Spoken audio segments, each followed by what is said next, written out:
शुक्लाम्बरधरं विष्णुं शशिवर्णं चतुर्भुजं प्रसन्नवदनं ध्यायेत् सर्वविघ्नोपशान्तये।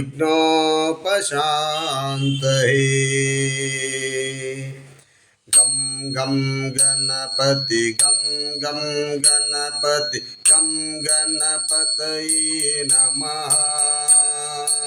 गं गं गणपति गं गं गणपति गं गणपतये नमः। गं गं गणपति गं गं गणपति गं गणपतये नमः।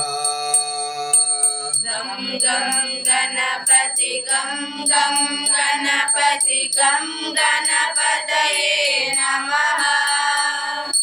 एकदन्ताय वक्रतुण्डाय श्रीगणेशाय नमः।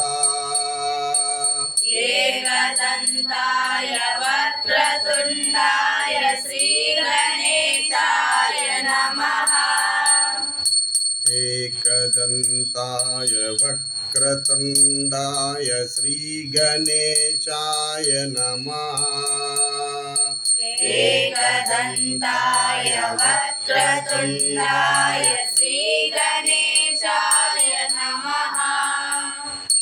मोदहस्ताय रक्तवर्णाय लम्बोदराय नमः।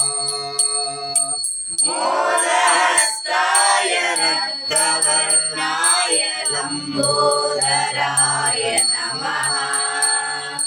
हस्तिवदनाय सूक्ष्मने